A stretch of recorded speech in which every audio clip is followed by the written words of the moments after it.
खच्ची परम महाशांती.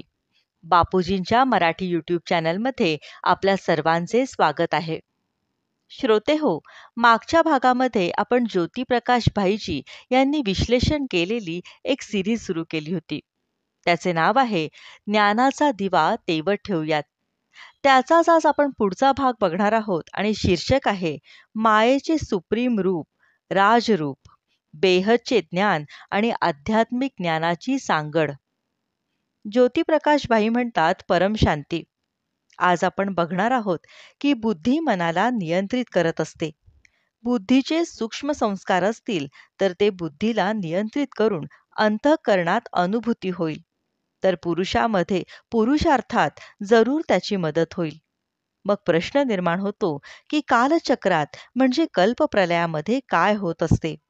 का हे चक्र पुन्हा पुन्हा असेच चालत असते? तर ह्याचे उत्तर असे आहे की कल्पप्रलयाच्या कालावधीमध्ये मन हे बुद्धीमध्ये प्रवेश करत असते. बुद्धी म्हणजे महत्त्व, म्हणजेच माईट, यामध्ये सामावली जात असते. तिलाच आपण मूळ प्रकृती किंवा परम प्रकृती म्हणतो. संस्कार बीज रूपात, महत्त्वात, सूक्ष्म रूपामध्ये राहत असते.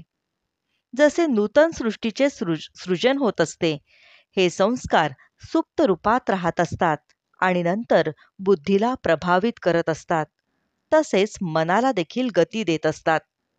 नंतर संकल्पाने नूतन सृष्टी वृक्ष बनत असते.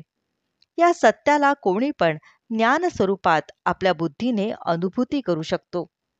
हे जे अतिसूक्ष्म संस्कार आहेत, ही परमशांती नाही, ही ओम शांती आहे. म्हणूनच पुन्हा पुन्हा देवदेवता बनणे, जन्म मृत्यूच्या फेऱ्यामध्ये अडकणे, सत्ययुग कलियुग ह्या काळाच्या चक्रामध्ये चालू राहणे, हे सर्व या ब्रह्मांडाच्या रचनाकाराचे संस्कार आहेत. रचनाकाराचे संस्कारच काळाला गती देत असतात. म्हणूनच कालचक्रातून मुक्ती प्राप्त करण्यासाठी, म्हणजे या ब्रह्मांडाच्या कालचक्रगतीतून मुक्त होऊन, या ब्रह्मांडातून निघून बेहदच्या परमधामामध्ये जाणे, हे प्राप्त करायचे आहे. बीकेमध्ये जे ज्ञानी आहेत त्यांना हे समजायला हवे, कारण की हे सर्व कालचक्रात फसून आणि अडकून पडलेले आहेत. ओम म्हणजे ब्रह्मांडाच्या काळाची शक्ती होय. त्यातून तुम्ही तेव्हाच बाहेर पडता जेव्हा परमशांतीचे ज्ञान प्राप्त करता आणि साकार पित्याला ओळखता. बेहदचे ज्ञान ओळखणार हेच मायेचे राजरूप आहे. शिवबाबा म्हणजे काळाला बेहदचे बाप समजणे म्हणजे मायेचे राजरूप किंवा रॉयल रूप आहे. ही सुप्रीम माया म्हणजे परम माया आहे.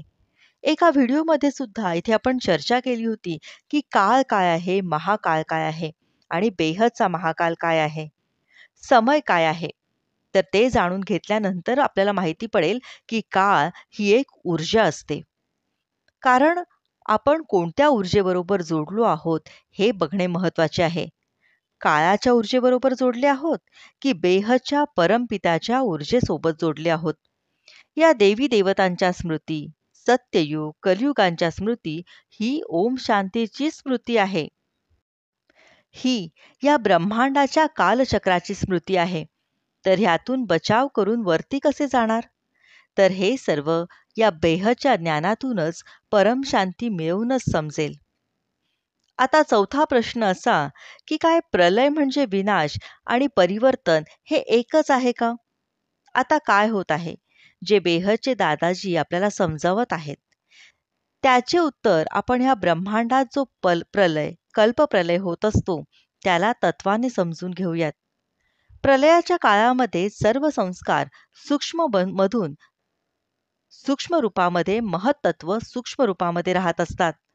जसे निद्रा अवस्थेच्या वेळी आत्म्याला सर्व काही विस्मृती होत असते आणि त्याचे शरीर निद्रास्त होत असते.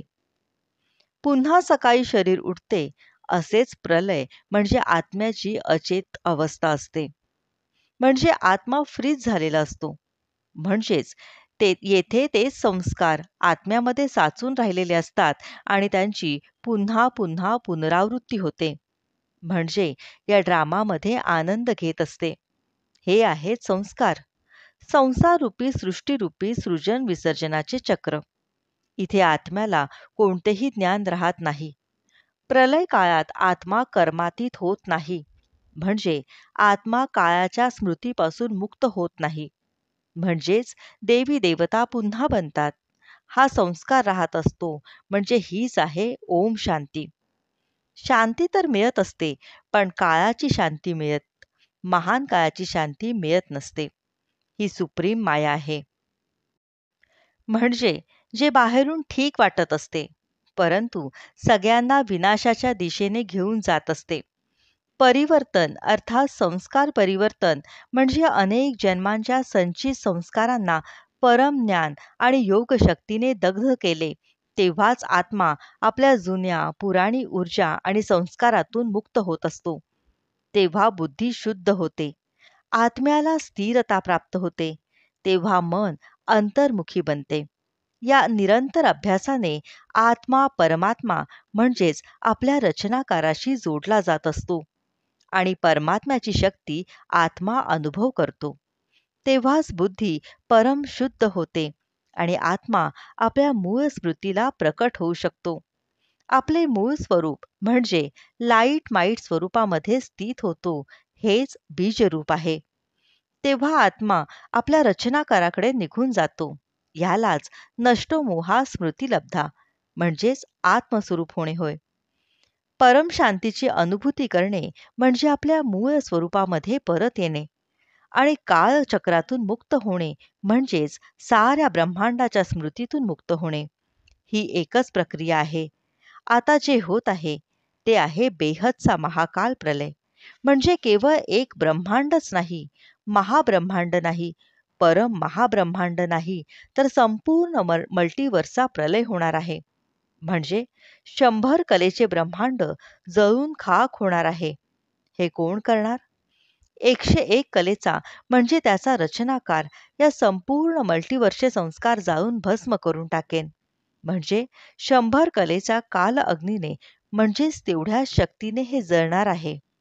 हे ब्रह्मांड तर सोडूनच द्या, 100 कलेच्या ब्रह्मांडाचे संस्कार सुद्धा शिल्लक राहणार नाहीत. परंतु ज्या आत्म्यांना बेहदच्या पित्याचे ज्ञान नाही, ते कर्मातीत बनत नाहीत. म्हणजे 100 कलेच्या ब्रह्मांडाच्या संस्कारापेक्षाही तो वरती जाऊ शकणार नाही. त्याच्या स्मृती नष्ट होणार नाहीत, म्हणजेच त्याला विनाशाच्या झळा या सोसाव्याच लागतील. जेव्हा विनाश होईल, नंतर एक दिव्य सृष्टी निर्माण होईल. विनाशानंतर तो एक नवीन सृष्टी बनवेल. या सृष्टीत हे तत्व शिल्लक राहणार नाही. हे जे काही घडत आहे ते सर्व विनाशाचे विज्ञान आहे. संस्कार परंतु फक्त मोजकेच आत्मे आत्मस्वरूप बनून कर्मातीत बनतील. कर्मातीत बनणे अतिशय आवश्यक आहे. ते फक्त जे बेहदच्या पित्याला साकारी रूपामध्ये जाणतात, ओळखतात आणि पुरुषार्थ करत आहेत, ज्ञानाला धारण करत आहेत, ते परिवर्तनाच्या प्रोसेसमध्ये बुद्धीने अनुभव करत आहेत, तेच आत्मस्वरूप आणि कर्मातीत होऊन पुढे जातील. कारण की बेहदचे पिता सर्व काळांचे काळ बेहदच्या महाकाळाच्याही पलीकडचे आहेत. ते अचिंत्य आहेत. जो आत्मा आपल्या शक्तीने समर्पित आहे, त्याला तो कर्मातीत बनवून आपल्याबरोबर घेऊन जात असतो. पुरुषार्थ कितीही करा, परंतु कर्मातीत अवस्था प्राप्त करा. जीवन मुक्ती फक्त बेहदचे पिताच देऊ शकतात. त्यांच्या कृपेनेच हे होऊ शकते. हे मात्र परम सत्य आहे. ज्याला हे समजेल तो निर्भय होईल. परम शांती.